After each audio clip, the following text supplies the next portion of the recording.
Au cœur du Moyen Âge, dans une terre marquée par les conflits et les croisades, un roi courageux s'est levé pour défendre son royaume. Malgré la découverte d'une maladie incurable qui semble condamner son avenir, il monte sur le trône à l'âge de 13 ans.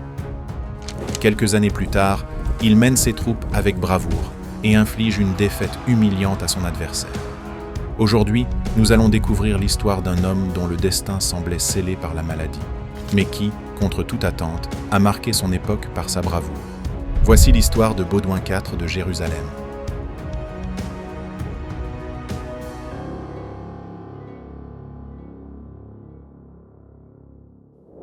À la fin du XIIe siècle, les chrétiens d'Occident lancent des expéditions militaires afin de défendre et parfois reconquérir des territoires contre les forces musulmanes. Ce sont les croisades. Ce terme fait référence à la croix chrétienne, l'emblème du christianisme, qui représente la crucifixion de Jésus-Christ. Les croisés étaient principalement des Francs qui partaient se battre en Terre Sainte motivés par leur foi. Ils étaient reconnaissables grâce à leur armure marquée d'une croix rouge.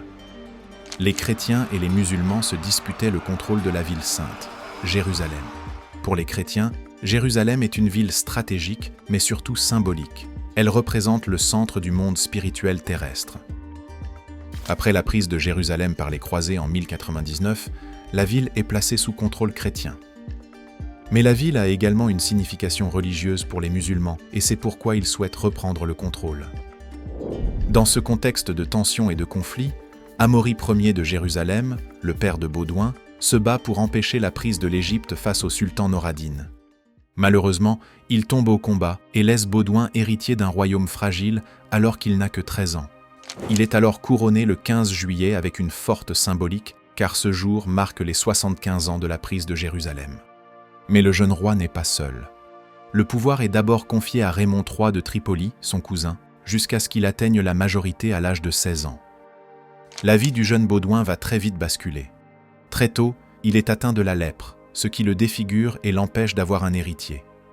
Pour assurer la continuité du royaume, un mariage est alors convenu entre sa sœur Sibylle et Guillaume de Montferrat, fils de Guillaume V. Quelques mois plus tard, Guillaume de Montferrat meurt tragiquement d'une maladie, laissant sa veuve Sibylle enceinte du futur Baudouin V. Un mariage sera alors arrangé entre Sibylle et Guy de Lusignan, qui aura son importance dans la suite des événements. Pendant ce temps, la situation change du côté des musulmans. En 1174, Noureddin, figure emblématique de la lutte contre les croisés, perd la vie. Il a fortement contribué à l'unification des musulmans, divisés entre les sunnites et les chiites. En effet, les deux principales branches de l'islam étaient souvent en conflit, et cette division affaiblissait les musulmans face aux croisés qui cherchaient à conquérir la Terre Sainte. Il réussit à unifier la Syrie et il lança des expéditions en Égypte. Après sa mort et dans un contexte d'instabilité, Saladin s'affirme comme le principal dirigeant musulman. Il se proclame sultan d'Égypte et de Syrie en prenant progressivement le contrôle de Damas et d'Alep, unifiant ainsi les territoires que Noureddin avait gouvernés. En 1177, une armée musulmane de 30 000 hommes dirigée par Saladin marche sur le royaume de Jérusalem pour atteindre la ville d'Ascalon. Le jeune roi rassemble alors ses troupes avec l'aide de quelques seigneurs. Il reçoit également le soutien d'Eudes de Saint-Amand et de ses 80 Templiers, apportant ainsi à son armée une cavalerie lourde. Malgré ce soutien, les forces chrétiennes ne comptaient pas plus de 2000 hommes et Baudouin avait conscience de son infériorité. Les deux armées se font alors face à Montgisard, le 25 novembre 1177. Ce jour-là, l'armée du roi de Jérusalem surprend complètement ses adversaires. Malgré une supériorité numérique écrasante, les troupes de Saladin sont rapidement mises en déroute par l'élan et la détermination des croisés. Ils prennent l'avantage en chargeant les troupes ennemies qui n'étaient pas en formation de bataille suite à leurs nombreux pillages. Bien qu'affaibli par la maladie, Baudouin participe au combat en se battant avec une ardeur et un courage qui forcent le respect. La bataille se poursuit jusqu'à la tombée de la nuit et Saladin est contraint de battre en retraite. Malgré les efforts de Baudouin pour le poursuivre, il réussit à s'échapper. De retour à Jérusalem, Baudouin est accueilli en héros.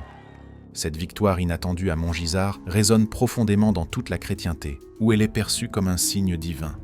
Cela va fortement contribuer au prestige de Baudouin IV. Mais les Francs n'ont pas réussi à tirer avantage de cette victoire et vont subir des défaites au cours des 2 années suivantes. Après de nombreux affrontements, une trêve est conclue en 1180 entre les deux royaumes. L'état de santé du roi de Jérusalem s'aggrave et la situation politique se dégrade très vite. Baudouin IV est alors confronté à des luttes de pouvoir internes, notamment avec Guy de Lusignan, l'époux de sa sœur Sibylle, qu'il considère inapte à gouverner. En même temps, le chevalier croisé Renaud de Châtillon viole les accords de paix en menant des expéditions en mer Rouge. Dans un contexte de plus en plus tendu, Saladin avance vers la forteresse de Kérak en 1183, alors sous le contrôle de Renaud de Châtillon. Baudouin IV vient alors à son secours avec son armée et fait encore preuve de bravoure. Malgré son incapacité à se déplacer, il est transporté en civière sur le champ de bataille. L'arrivée de ses troupes oblige Saladin à lever le siège. Les tensions entre chrétiens et musulmans reprennent et l'accord de paix est fortement fragilisé. Baudouin IV sent alors qu'il ne pourra plus régner longtemps à cause de son état de santé. Il désigne alors son neveu Baudouin V comme l'héritier du trône de Jérusalem afin d'écarter Guy de Lusignan du pouvoir. En 1185, Baudouin IV meurt épuisé par la lèpre et laisse derrière lui un royaume divisé et vulnérable face à la menace de Saladin. Sa mort marque un véritable tournant dans l'histoire du royaume de Jérusalem. Le petit Baudouin V devient ainsi le roi de Jérusalem, mais ne règne seulement qu'un an. Il est frappé par une terrible maladie et meurt en 1186, soit un an après la mort de son prédécesseur Baudouin IV. Guy de Lusignan et Sibylle prennent alors le contrôle de Jérusalem, mais n'arrivent pas à rétablir la paix. Renaud de Châtillon attaque une caravane marchande et enterre définitivement les accords de paix entre les deux royaumes. Saladin déclare alors la guerre et les deux armées s'affrontent à Hattin en 1187. Les Francs subissent une défaite écrasante.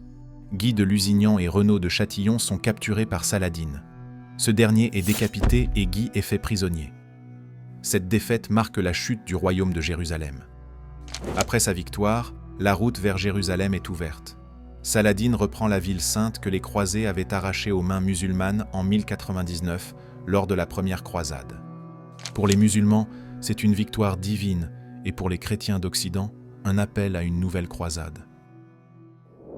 La mémoire de Baudouin IV reste celle d'un roi qui, malgré sa maladie, a su protéger la Terre Sainte avec courage. Sa stratégie et sa diplomatie ont permis de maintenir un équilibre face aux forces grandissantes de l'islam sous Saladin. Ses actions pour préserver Jérusalem en tant que ville chrétienne font de lui une icône emblématique de l'époque des croisades.